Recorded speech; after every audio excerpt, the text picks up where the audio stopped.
ਸਤਿ ਸ਼੍ਰੀ ਅਕਾਲ ਸਾਰਿਆਂ ਨੂੰ। ਮੈਂ ਅਚਿਤ ਮਹਿਰਾ ਵਿਵੇਕ ਐਸਟੇਕ ਐਜੂਕੇਸ਼ਨ ਤੋਂ। We talk about careers, overseas education and high stakes English exams like IELTS, PT, TOEFL.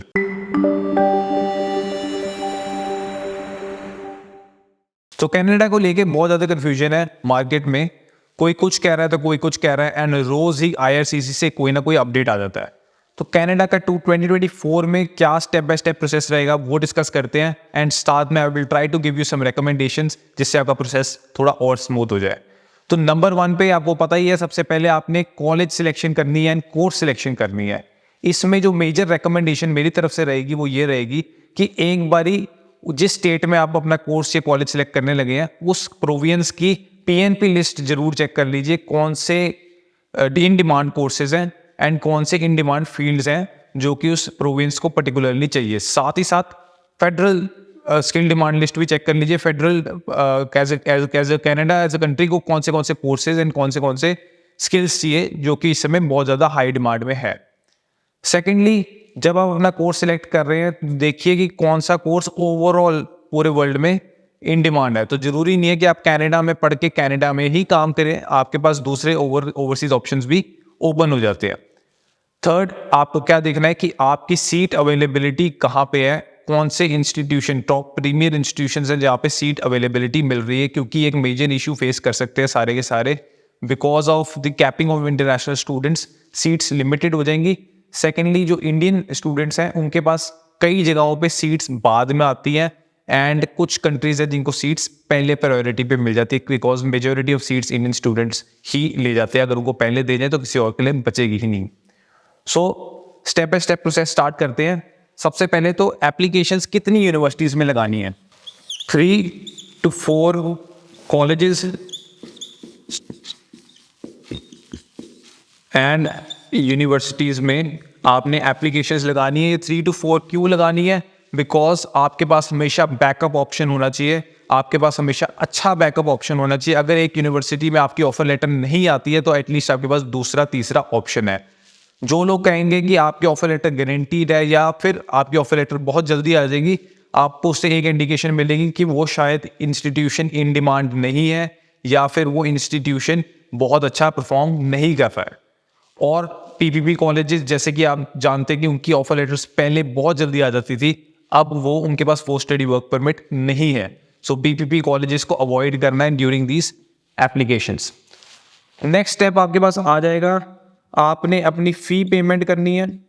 ये जो फ़ी पेमेंट होएगी ये फुल फ़ी की होएगी 1 year to be eligible under SDS।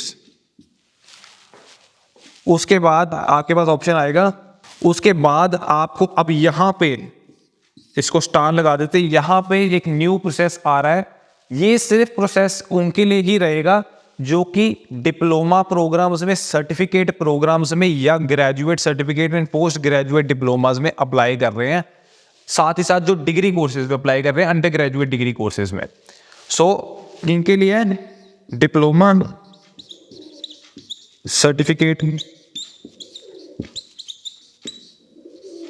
Degree UG वाली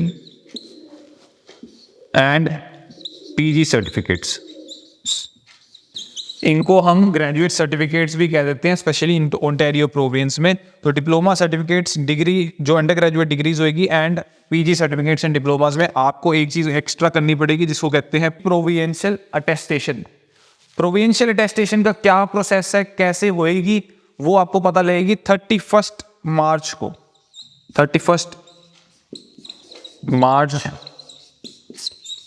2024 ये जो प्रोविंशियल अटेस्टेशन है, this is going to be similar to CAQ for Quebec.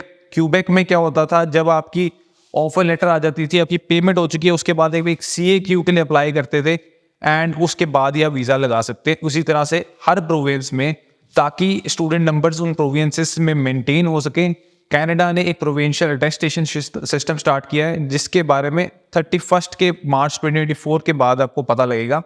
उस सिस्टम में आपको बताया जाएगा कि आप आ भी सकते हैं इस समय इस कोर्स में पढ़ने की नहीं आ सकते, या फिर अगर इतने नंबर ऑफ स्टूडेंट्स, एक particular number of students exceed कर चुके हैं तो आपकी सीट डेफर हो जाएगी। आप प्रोविंशियल अटेस्टेशन के बाद, इसके बाद आपको चाहिए होगा मेडिकल,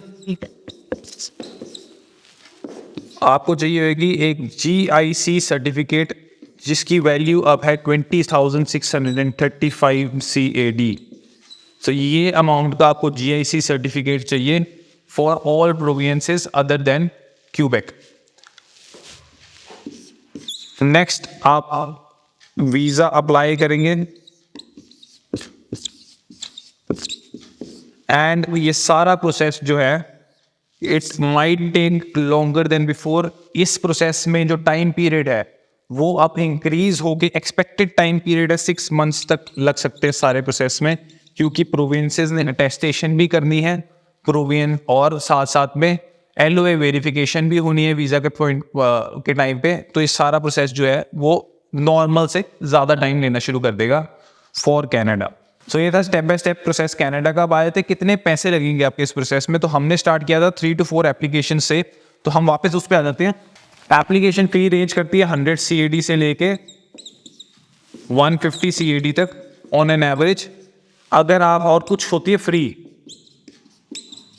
अब अगर आप 2 एप्लीकेशन भी पेड लगाते हो तो आपकी रेंज आएगी 200 CAD से 300 CAD तक,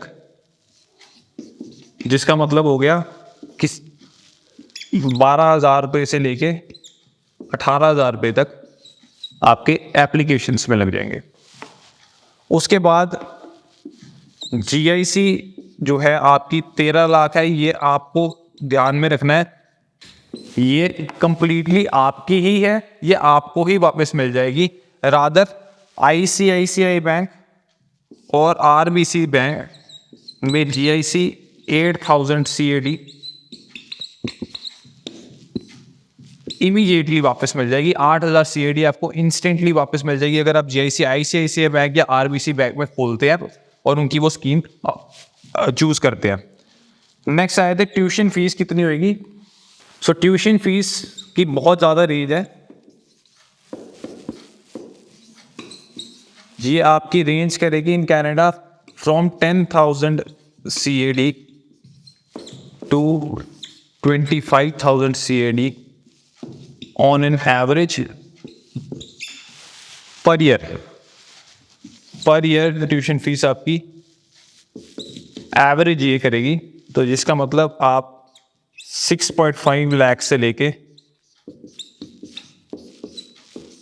15 to 16 लाख तक की ट्यूशन फीस एक्सपेक्ट कर सकते हैं कनाडा में, डिपेंडिंग ऑन आप कौन सा इंस्टीट्यूशन एंड कौन सा कोर्स लेते हैं। यूजुअली जो हाई डिमांड कोर्सेज होते हैं जैसे कि नर्सिंग, उनकी ट्यूशन फीस हायर होती है, बट अगेन उनका रिटर्न ऑन इन्वेस्टमेंट भी हाई ही रहेगा। तो आपकी ओवरऑल कॉस्ट अगर हम कैलकुलेट करते हैं कितनी बनेगी, आपकी overall cost after GIC 19.5 lakh Indian rupees में, आपको एक एस्टिमेट बता रहा हूं, से लेके 28-29 लाख ओवरऑल कॉस्ट आपकी आ जाती है, जिसमें से 13 लाख रुपीज आपको रिटर्न मिल जाएंगे इस कॉस्ट में। This is a very competitive cost in comparison to other study abroad destinations. ये काफ़ी कम है in comparison to USA, Australia and ऐसी कई सारी डेस्टिनेशंस की, अगर हम उनकी लिविंग एक्सपेंसेस को ऐड कर दे तो। सो ये था आपका कनाडा का स्टेप बाय स्टेप प्रोसेस। ऐसे और भी स्टेप बाय स्टेप प्रोसेस आपको हमारे YouTube चैनल पे मिल जाएंगे। आपके एंड स्क्रीन पे आपको बाकी लिंक्स मिल जाएंगे, आप उन पे जाके विजिट कर सकते हैं।